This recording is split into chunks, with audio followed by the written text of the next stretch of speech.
Welcome back to the Masked Story Write channel. I'm wearing a mask. I'm going to talk about stories in book form, similar to my first video. So last week I did my first video talking about authors that I love so much that I'll buy anything that they write. So if they got a book coming out, I'm so confident I'll love it, I'll pre-order it. Because in last week's video I talked about how I don't like to own books that I don't rate at least 4 to 5 stars, because if I rate them 4 to 5 stars, that means I'm probably going to want to reread those books. And if they're anything less than 4 stars, like 3 stars and below, there's a chance, a pretty strong chance I'm never going to reread those books. Therefore, I don't want to own them. I'd rather just take those books out from the library, read them once, give them back so somebody else can enjoy them and they don't just sit on my shelf as a decoration, because I probably won't reread them. So today's video is about authors that have not quite proven themselves to me yet, so I'm just kind of starting to read their stuff, and they've written at least one book that I love and that I've rated 4 to 5 stars, but I haven't read enough of their backlist to see if I truly love their writing, and that I'm confident that if I pre-order any books that they write, I'm going to love those books and I'm going to rate them 4 to 5 stars. So most of these authors are authors that are on their way to proving that I love them, and then they'll move up to my authors I'll always buy their books list, or they're authors that I have read most of their backlist and I'm pretty confident I don't love all their writing, so I'm going to probably always take their books out from the library because there's a chance I'll enjoy and I'll rate them 4 to 5 stars. But in case I don't rate them 4 to 5 stars, I can just return the book to the library. I don't have to have it sit on my shelf only being read once. Now, because these authors have all written at least one book that I rate 4 to 5 stars, usually it means I still enjoy their writing. Sometimes it means they write books that I only rate about 3 stars. Now, 3 stars on Goodreads means I liked the book. It's over half of the 5-star rating, right? 2.5 out of 5 is still half. So 3-star means I still liked it. I liked reading it once. So it's not a waste of time, in my opinion, to read 3-star books. I just don't want to own them. As a reminder, I don't rate very many books in a year 4 or 5 stars. If I read 100 books in a year, I'd say 5 of them would be 5 stars. 20 might be 4 stars. So that's only a quarter of the books I read in a year. And my average on Goodreads is always right around 3, so it could be like 2.7 or like 3.1, but it's usually about 3. So these authors are authors that when they have books coming out, I will get them from the library. If I'm reading their backlist, I get it from the library. And if I like the book that I read, then I will buy it afterwards. So the first author is Emily Henry. I know a lot of people probably have her on their automatic buy list. Only about half the books I was reading of hers were I rating 4 to 5 stars, and about half I was only rating really 3 stars. This book I read of hers was People We Meet on Vacation. That's probably still my favorite one she's ever written. And then I read a couple more of her books. Loved them. So she was on my automatic buy list. And then she had a couple books come out recently-ish that were more like 3 stars for me. So I was like, okay, I'm not liking the majority of her books, so therefore I don't want to pre-order them. I'll take them out from the library. If I like them, then I'll go buy that book afterwards. So I loved People We Met on Vacation. I loved Beach Read. I loved Funny Story. Those 3 were 4-star, 5-star reads for me. And then the other ones that were like 3-star, I read some for very, very, very early works. They were all right, but again, I don't want to own them. She has another book coming out next year called A Great Big Beautiful Life. And once it's listed in my library system, I will order it through the library. And again, if I like that enough, after reading it out of the library, I will buy it. Then another popular author that I think a lot of people automatically buy her books is J Maas. I temporarily had her on my automatic buy list because I got into J Maas late. Her whole Throne of Glass series is already out. Most of her Court of Thorns and Roses books were out by the time I started reading her. She just released the Crescent City first book, and I loved the first Crescent City book. I rated that one 4 stars, and I even cried because I loved the best friend relationship in that book. So I own that one, and then I automatically bought the second one, and I only rated it 2 stars. So that's when I was like, maybe she's more of a get her books out of the library, because I think there's 4 books that I own of hers. I've read everything she's written up till now. I only own 4 of them, so I've only rated 4 of her books, about 4 to 5 stars. So she can write books that match my tastes enough to be 4 or 5 stars, but there are quite a few that don't quite match my reading expectations enough that I want to own them. When she releases her next book this year, which I think is another ACOTAR book, I will get on the list at the library because there's a chance I'm going to love it. If I do, I'll buy it afterwards. Then there's John Green, another popular author.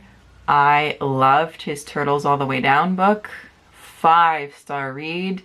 I will definitely reread that book many times, but I've read all of his backlist I want to read, which was a good chunk of it, but I think there's still a couple books I haven't read, but based on the synopses, I don't think they're my cup of tea. Otherwise, I've rated most of his books about 3, so they're worth a read once.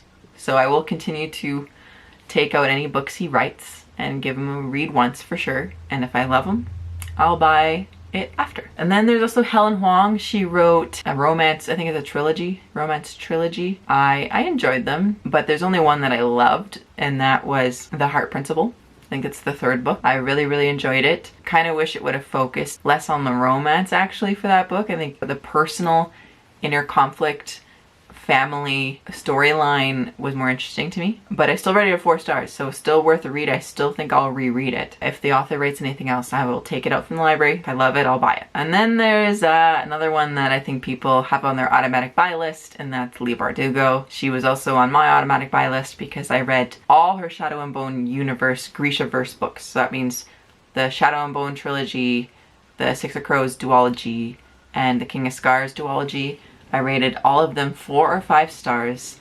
The Six of Crows duology is 5 stars. Loved them. So I pre-ordered her non-Grishaverse books when she started writing them. So her Dark Academia first book, automatically bought it. But when I read it, I don't think I'm much of a Dark Academia reader because I didn't enjoy that one. Surprised I actually finished it. And that's just not a diss on the book. It just didn't match me and my tastes. So then I was like, okay, I think I need to proceed with caution. So Leigh Bardugo has proven if she writes a Grishaverse book, I probably should buy it because I'm very likely going to enjoy it. But if she writes something, like she just wrote her standalone book that came out this year, and I rated it only 3 stars. So I enjoyed reading it once, but again, I need her to prove her books that are not Grishaverse match my tastes more if I'm going to automatically buy them. So she's on my library list for now. And then there's Mhairi McFarlane. She's starting to get talked about on BookTube a little more. I loved her Just Last Night book. She writes romance books. Her writing's also very well done. I never not like her books because of the writing. Her writing's great. She writes about 1 book a year. I take them out from the library because so far most of them are just mainly 3-star reads for me. There's like 1 or 2 stars, but then she's also written a 4-star for me. So I will keep reading them, and if I ever love one again, I will buy it after. And then the last 3 authors I'm going to end with are authors that I'm just kind of getting into. There's so many more books I have to read by them first before I see if they're on my automatic buy list or not yet. So right now they're on my library list until they prove I love most of their books. First one is very recent discovery, is Heather Fawcett. She wrote the Emily Wilde series, Emily Wilde Encyclopedia of Fairies. I also read the second one, which is Emily Wilde's Map of the Otherlands. Loved them.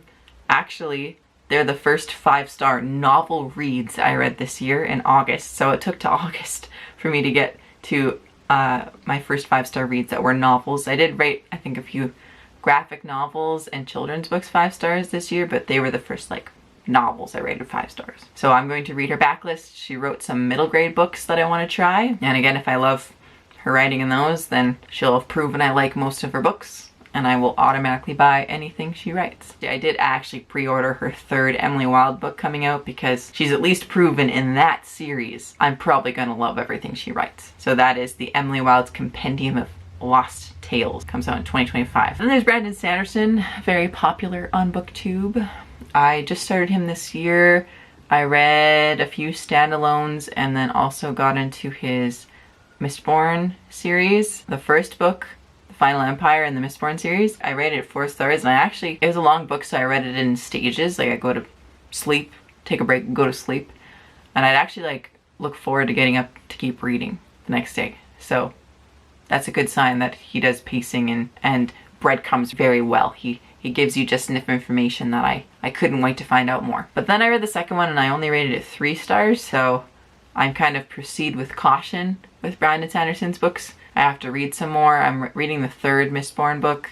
I'm kind of getting similar vibes to the second one, but hopefully it's a 4-star read. As I read more of his books, if he proves that I like most of his writing, then he will be on my automatic buy list. And the last one is also very well known, and that is Neil Gaiman. I knew who Neil Gaiman was. I'm very familiar with who he is because I've watched a lot of shows and movies based on his books growing up, but now this past year I've been actually reading the books those movies are based on. Like Coraline, read that book, 4 stars.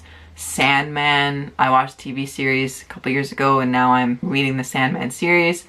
I rated about half of the Sandman books 4 stars, the other half are about 3, so still enjoyable reads, and some of them I really love. And then the Graveyard book, 4-star read for me. Right now I'm reading some of his short stories, and so far The Troll Bridge I love. I rated that one 4 stars. I will keep reading Neil Gaiman, and we'll see if I love enough of his books that he goes onto my automatic buy list. Those are all the authors whose books I take out from the library. They're not like bad authors. I still like their writing enough that I want to read everything that they want to write. I want to make sure that I love the individual books they write for owning them, because then they're not just sitting on my shelf never to be touched again. They're actually on my shelf and being reread on a regular basis because I like them enough. Otherwise, if I end up owning a book I don't rate at least 4 stars, I end up giving it to a friend or probably donating it to the library if they'll take it. I'd rather people are reading it and reading it multiple times. I don't like seeing a book read once. The library allows me to save some money and learn whether I like a book or not before committing to buying it. I am curious if any of these authors are also on your radar, if any of these authors are authors that you liked some of their books and maybe not all of them. Are any of you on the same page with me with some of these books? Like Sarah J Maas, did some of you like A Court of Mist and Fury but maybe didn't like the other ones in the ACOTAR series? Are some of you on the same page with Brandon Sanderson, where I liked the first book but maybe the second and third weren't as strong for you? Just very curious. And again, this is all just personal taste. I'm not saying that any of these authors or any of the books that they write are just objectively good or objectively bad. I am just here to share my own personal taste with a book. And because I'm my own individual human with my own individual experiences, that means that my feelings are often unique to me. And I hope some of you share some of the thoughts I have, but likely you're not all going to share every thought that I have. If you have read any of these books, please tell me in the comments. That is everything. I will see you in my next video. Bye.